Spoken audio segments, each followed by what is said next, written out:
Thank you. Thank you. Such a wonderful too much introduction by Kinchi. So, uh, I'm very privileged to be here when we talk about the climate crisis.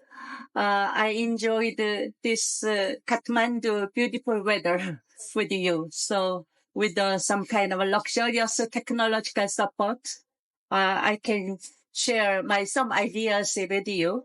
So I want to emphasize all has been already done. Time is so limited, so I just very shortly three keywords: women, peace, and climate change. How those three keywords can be combined together. So usually all those kind of social circumstances. The women are designated as victims, and all those kind of social situation the women's victimization process took place. But in spite of those kind of process, women try to find a way out from those kind of vicious circles. So, like Professor Anita already shared with us. Women became agencies and also try to find a way out, not only for women, but also for all the other human beings. So first I started with uh, women, how to get involved in peace issues. So first we have our institutional mechanism with the UN, and through UN, women's engagement to try to reconceptualize about the peace issue, which were usually predominant by the men. So peace and security issue are dominant by men. But from the 90s, women's insistently engaged into that peace and security issue, and we can make it reconceptualized.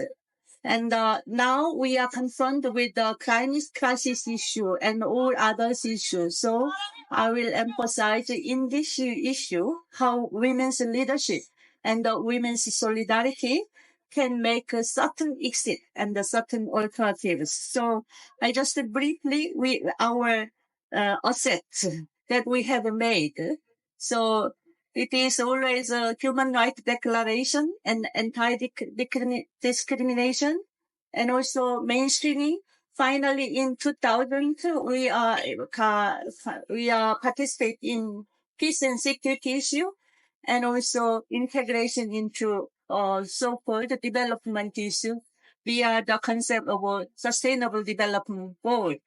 So first, the peace issue is usually male dominant.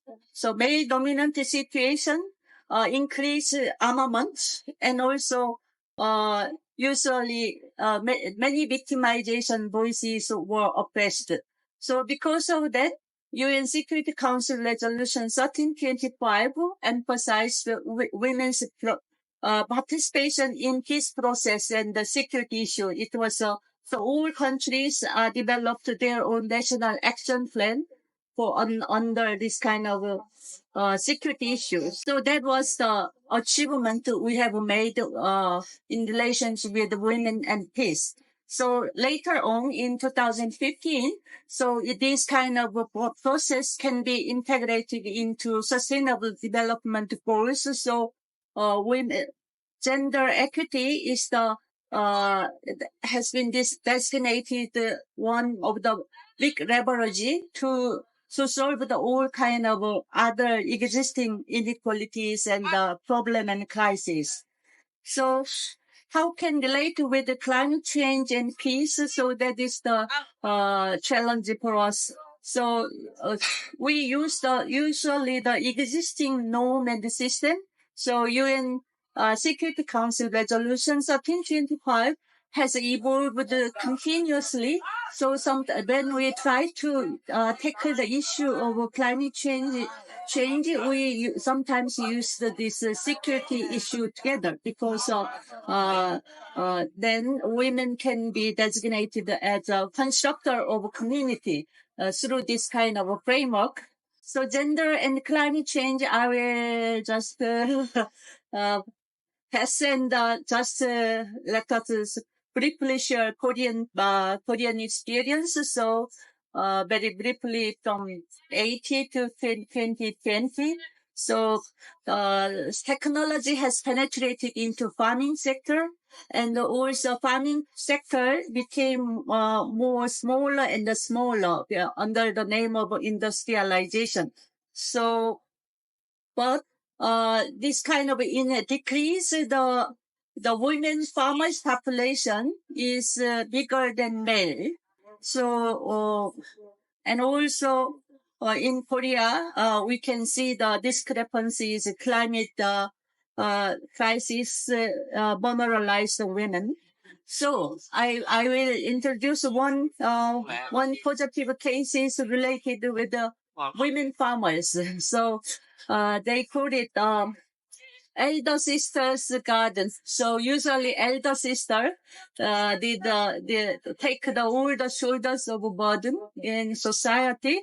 So they started that traditional seed sharing, seed gapping, and also they did many field study, and so this kind of the women farmers they took the many strategy and community building and also education, and they are very responsible for resilience of the community.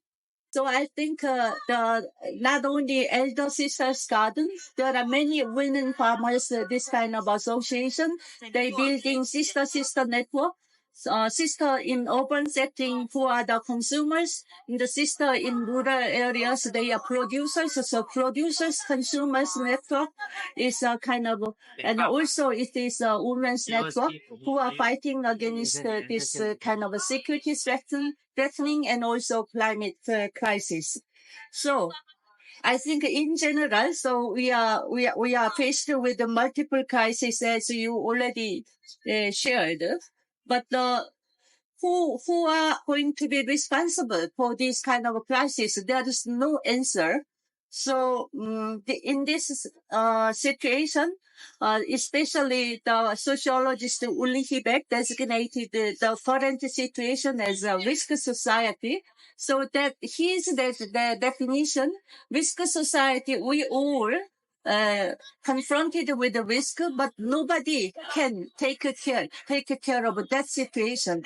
And also, there are three dimensions of local, national, global, but all those kind of responsibility was postponed by somewhere else. So even nation state is not that be responsible for that.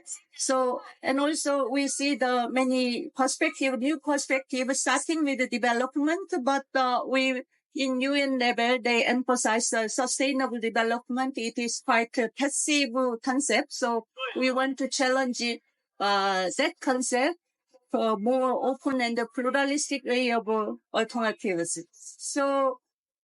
So I think women's leadership, borrowing from Ferdinand Brodelian concept, they are responsible for long during our civilization. So in everyday life and the material life, so they are going to, based on that, they are try to some kind of combining the local alternative experiment together. So building the local society.